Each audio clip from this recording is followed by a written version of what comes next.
Welcome to Brighter Tomorrows. We're looking at the Ready to Test manual for both the Standalone Addictions Independent Study and the Marriage and Family Addictions course. This is section 1, chapter 3, Drugs of Abuse, Alcohol.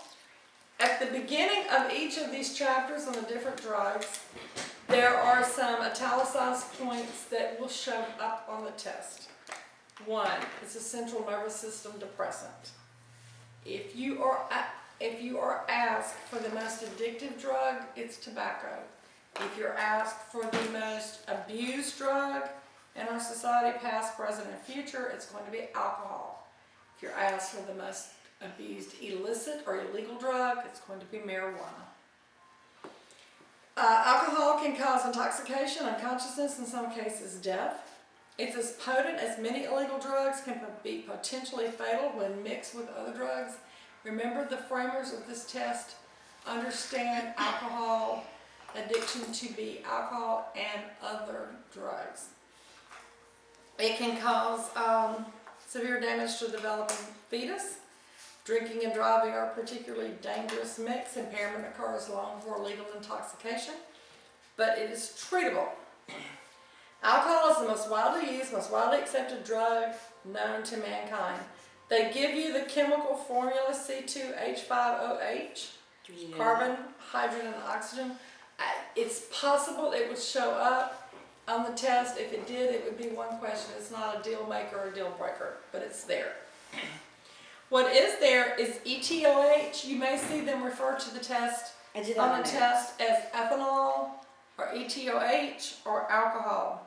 It's the only non-medical drug taken only by mouth, which is not entirely true because there are cases of people who have damaged their small intestine and stomach to the point that they take vodka enemas and it's absorbed through their large intestine. They make a point here that this is not done with much social grace. I guess we could agree with that. Could you help me out? I need a fix. Hey, bartender. it kind of belies reality.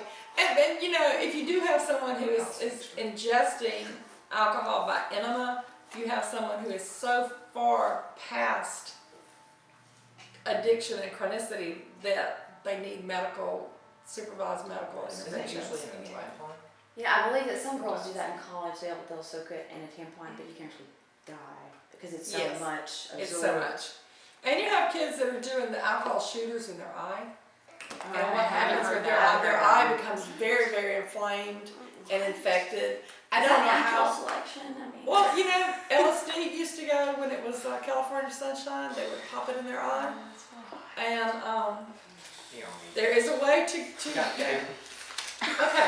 Alcohol is the only drug in which a large number of people who use it do not become physically dependent.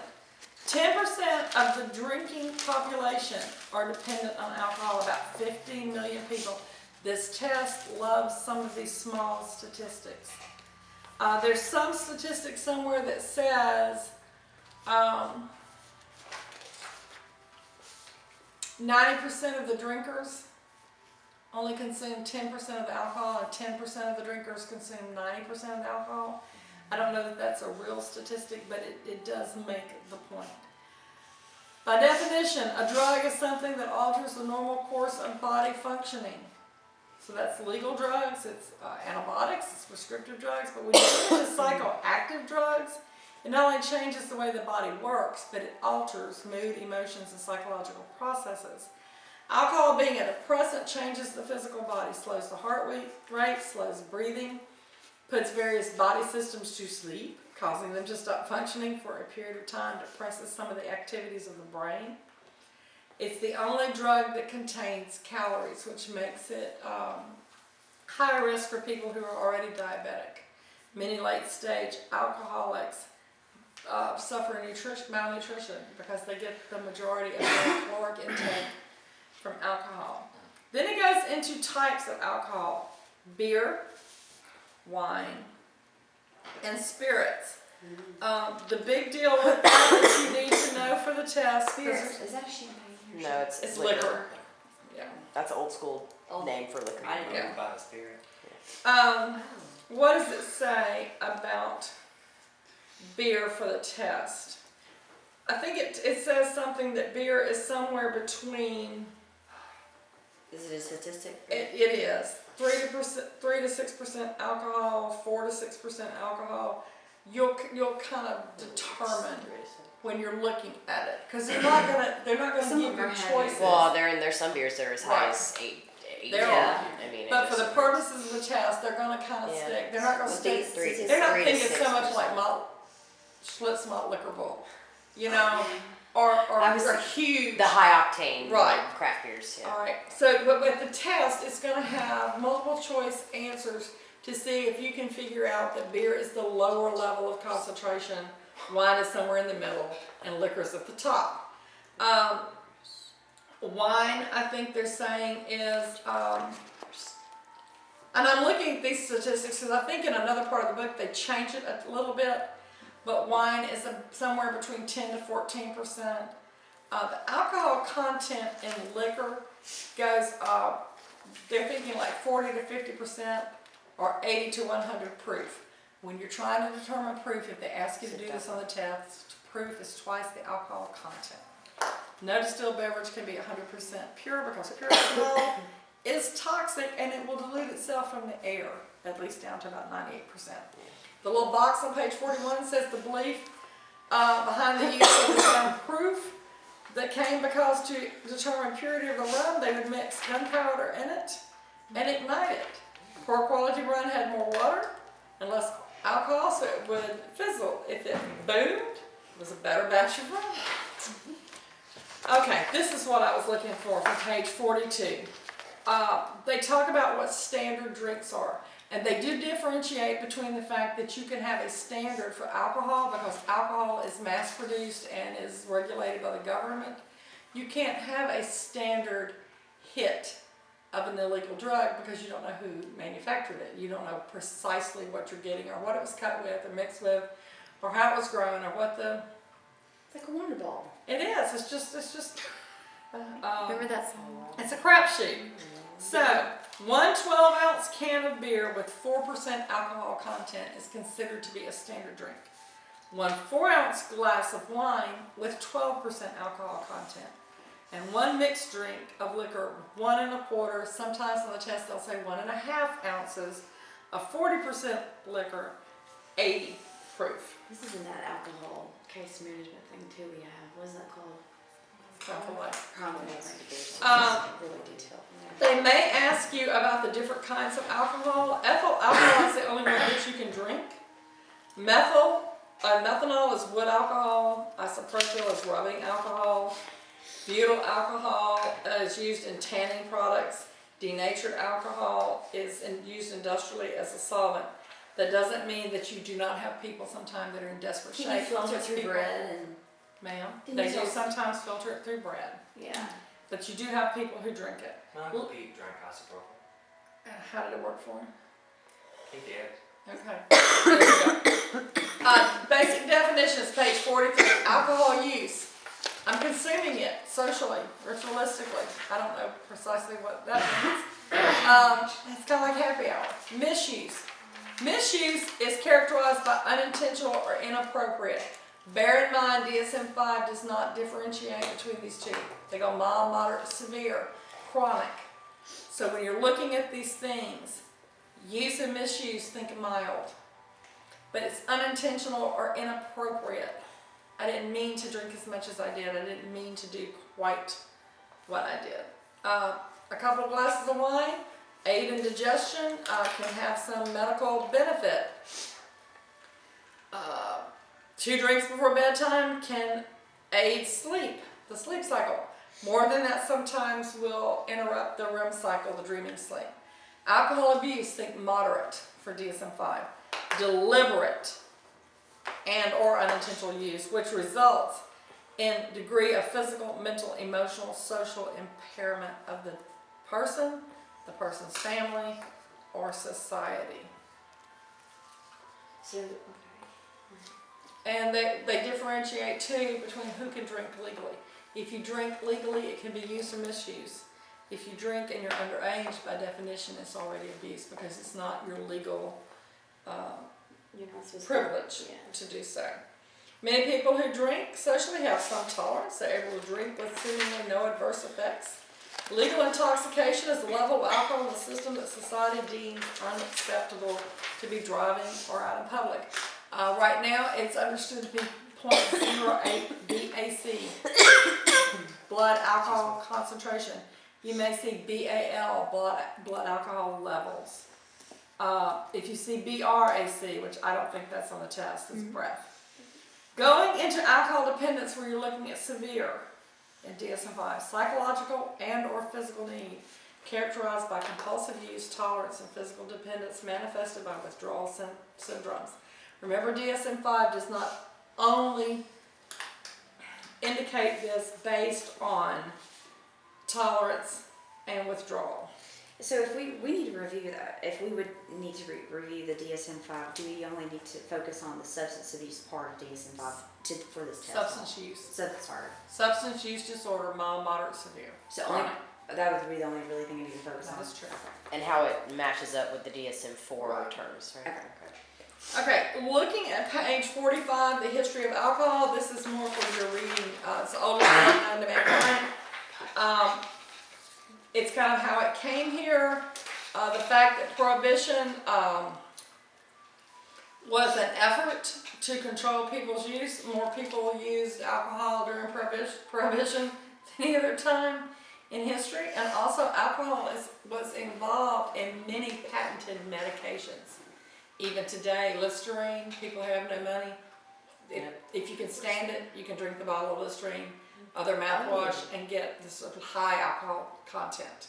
Cough syrups, a lot of things have really high. So, but I don't see anything here necessarily that I think is important for the test other than just kind of your information. Just history. Yes, just history. The business of alcohol, beer 49% of all alcohol consumed, wine is 12%, spirits or 48. liquor, it's Page page 48, 39%.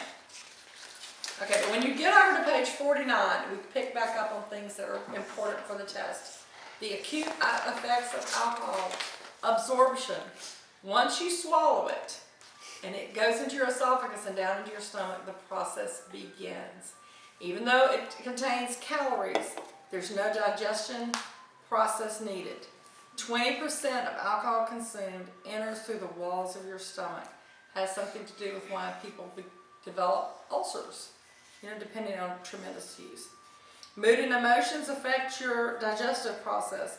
Anger, fear, stress, fatigue. If you're very tired, if you're in a party and happy, excited state of mind, if you're angry, if you are some other things, it can affect how quickly you feel the effects. What is the caloric valve at the base of your stomach? That's where it goes into your duodenum. It's a valve that keeps things in your stomach So you or can't. releases them into your small intestine. I didn't realize that happened. This is all true. Look at you guys. I know everything. Content. What I don't know is not worth knowing. All right, distribution. Once it reaches your alcohol, the alcohol reaches your blood system, it starts to travel to your body parts. Organs with higher concentration of water. Is that why you start feeling tingly? And I eventually- suppose so. Okay.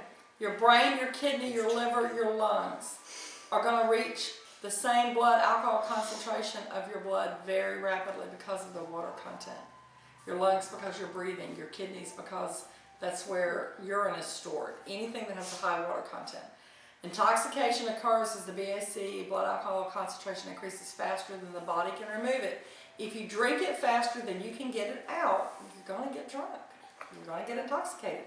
And you're going to continue to peak until, and this word is on the test, equilibration, the equal distribution of alcohol to all body tissues, and body water is the key to increasing it. The more body water, the more diluted it is, the lower it rises. So women with more adipose tissues, fatty tissue, less muscle, higher water, smaller frames, not for every woman, but typically, they are going to reach blood alcohol concentration levels and get drunk or intoxicated faster than men. Whether that's true for everyone or not, it's true on the test. And when you're taking this test, a word of wisdom, do not argue with the framers of the test, despite what your personal views may be, or even what you think is supported in certain types of research. If you want to pass the test, go with the information as is presented by the framers of the test. So women get quicker, get more drunk. Typically, Okay. according to this model. Elimination. Alcohol is toxic. This LD50 is a question that I missed on the test when I took it 1 week after I became a counselor, because I didn't know that it exists. LD is lethal dose. The 50 is for 50% of the population. So you have people who have the ability to develop very high tolerance. The Department of Correction, we had a guy who was there at .685. You should probably be dead at that point, Yeah, right? you should be Yes, able to- he was standing. Wow. He was not standing well. He was weaving. He had his eyes closed. He was semi-conscious, but he was on his feet. Do you have to send that person to the hospital? The Department of Corrections doesn't necessarily want to, but we did do that. Yes. All right. So, what is lethal? A lethal dose for 50% of the population. This particular text says 12 to 19 ounces of pure alcohol, the equivalent of a fifth. There are a lot of people who can drink a fifth and not be at lethal dose. But this is the thought process. 2 to 5%, this is on the test, 2 to 5% of all alcohol is eliminated unchanged through urine, perspiration, and respiration. It's on page 50 in the first paragraph. This one. The remainder has to be eliminated through detoxification and oxidation. The liver is the only organ that can detoxify alcohol, that can change it. It detoxifies 95 to 98%. That little statistic is on the test of all alcohol entering the system.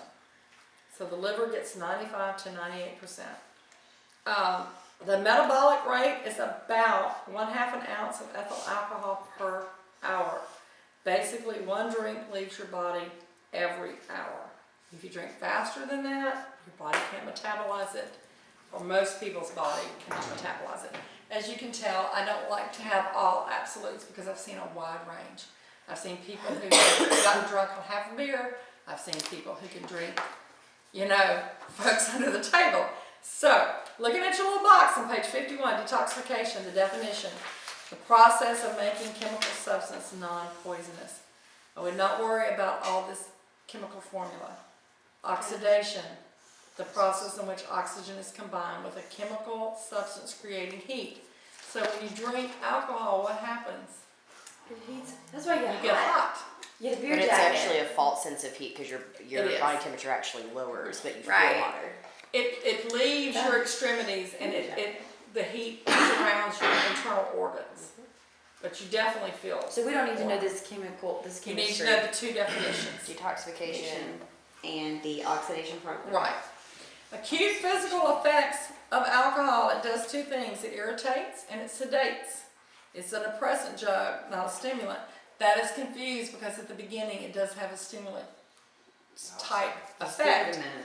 but it is classified as a depressant. Just keep drinking.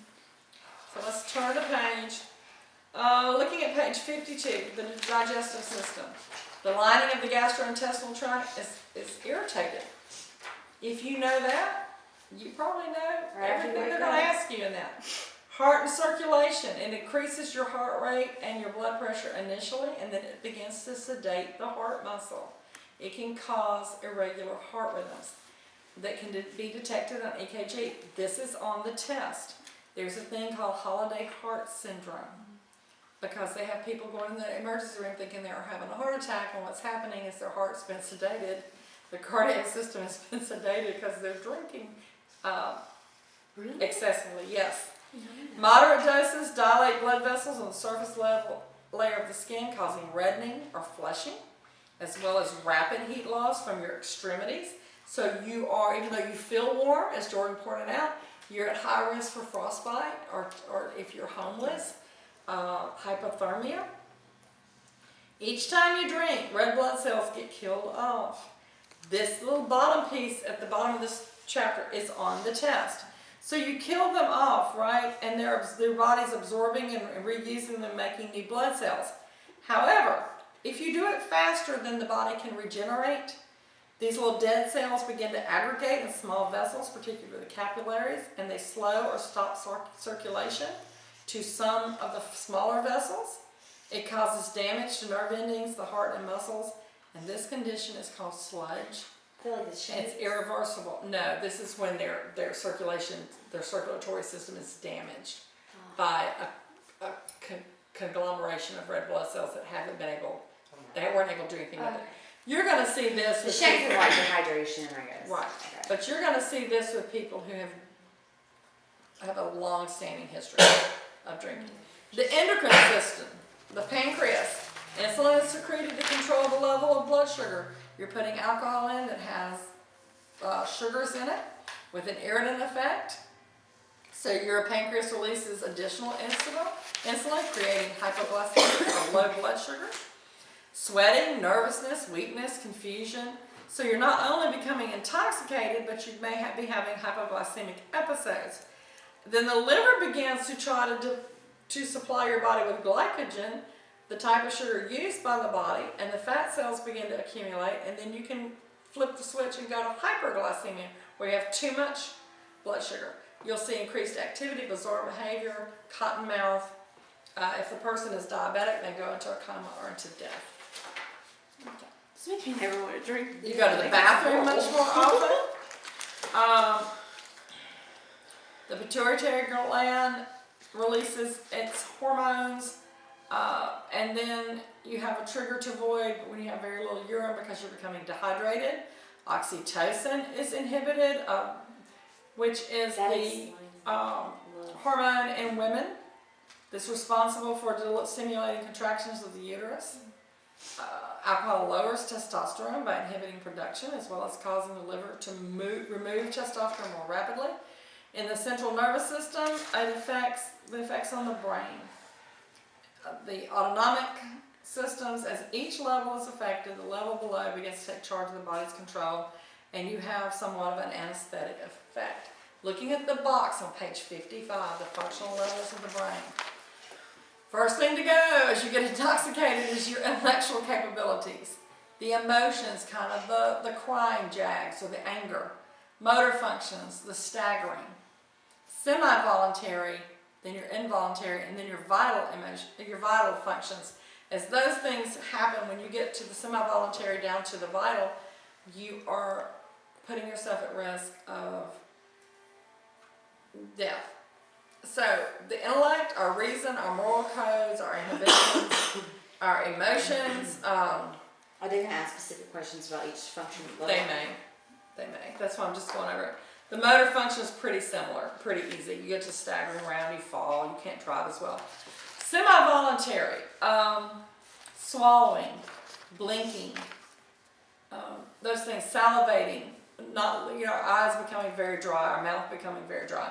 Our involuntary systems, breathing, our heartbeat, Being able to hold your bowels in. I've heard people those go to the kind of bathroom. things, or throwing up, And finally, your vital functions, your heart, respiration, and the action of the brain. Several hundred adolescents, I think they say 400 adolescents nationwide die from acute alcohol poisoning, as well as kids who first go to school, to college, away from home. So, 3-drink level, motor functions are impaired. 5-drink level, the senses are impaired, physiological in your physical body. Your depth perception, some of those things are impacted. At the 7-drink level, a BAC of 0.20 is a diagnostic aid for alcoholism. That is on the test. 0.20. Yeah. So looking at, What does that mean, a diagnostic aid? if you come in and you have blown a 0.20, when 0.08 is legal Oh, descriptor for intoxication.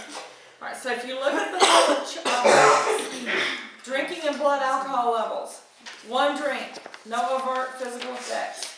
2 drinks, relaxed, a little warmth, a little tingling. 3 drinks, motor impairment, balance, speech, vision, slight impairment. 0.08, legal intoxication in most states. 4 drinks, coordination, it's an impairment of mental faculties and judgment. 5 drinks. Major impairment of mental and physical control. 7 drinks, loss of motor control, maybe mental confusion. 10 drinks, severely intoxicated, minimum conscious control. 14 drinks, which is, And this is based on a 150-pound male, right? right. Unconscious threshold coma, nearing the lethal dose for 50% of the population of alcohol. 17 drinks. Deep coma, 20 drinks. Death from respiratory failure. Bearing in mind that these are typical levels, not necessarily what you will 100%. So they will test you follow. over these typical They levels. do. They Okay. will test you over the typical level. No tricksters. Alcohol and effects of sleep. With the REM sleep, not a whole lot of there is on there, except for you to know that REM sleep, restful sleep, can be impaired by the drinks.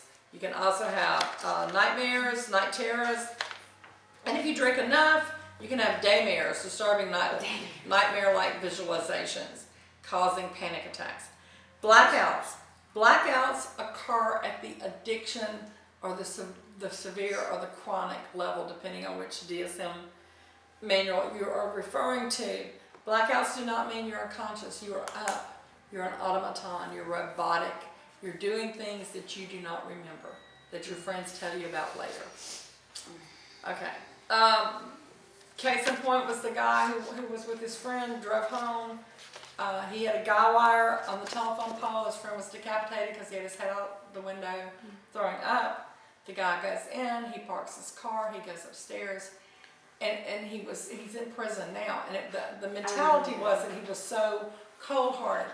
It's not cold-heartedness, he was just, he's blind drunk on his feet and didn't even know. So, on the hangover part, there's a couple of things that are on the test. Katzenjammer is the wailing of cats. Where? Page 61. They might ask you a couple of these terms. I think when I took the test, they asked me the French witty mouth, Spanish resaca is backwash. You may have a couple of those little things on there.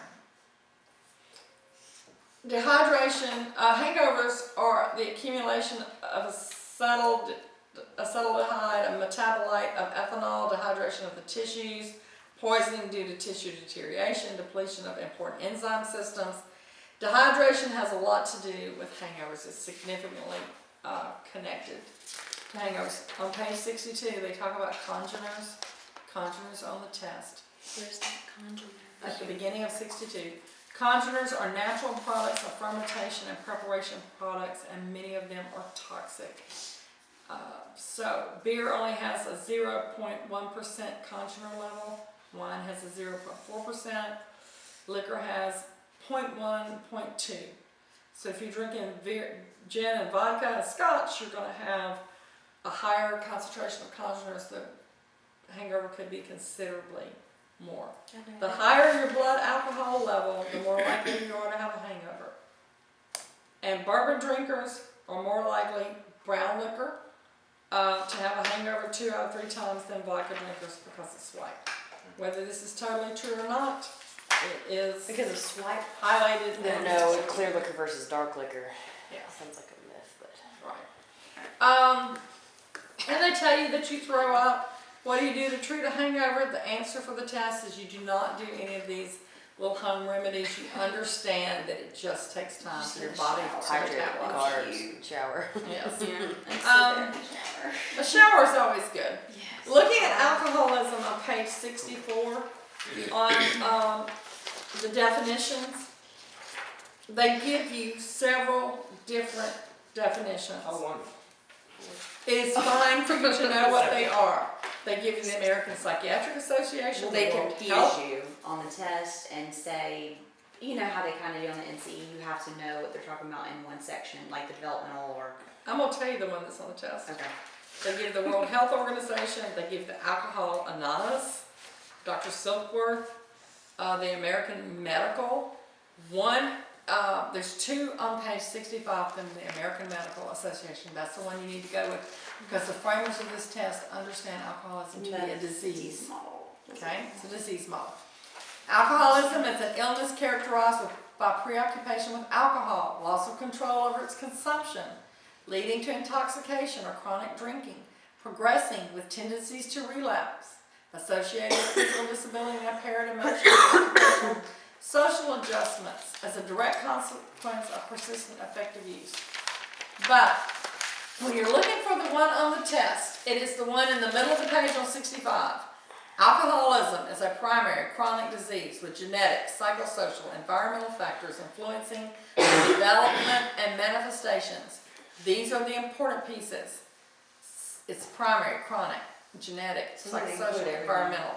It's progressive, it's fatal, impaired control, preoccupation with drug alcohol, use of alcohol despite adverse consequences, distortions in thinking, most notably denial, continuous, periodic. Those are going to be the definitions for any kind of substance. What's the other Use model disorder. called? It's not besides the disease.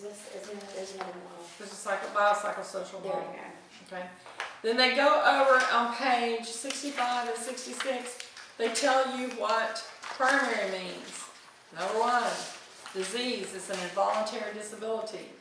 Progressive and fatal. It's going to continue happening until you die. Preoccupation, you're thinking about it all the time.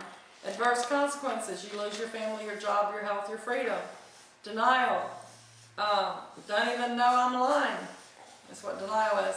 On page 67, alcoholism is a chronic, progressive, potentially fatal disease characterized by tolerance and the loss of control over consumption. And they talk about tolerance and loss of control. Bear in mind that it's not the indicator for DSM-5. So,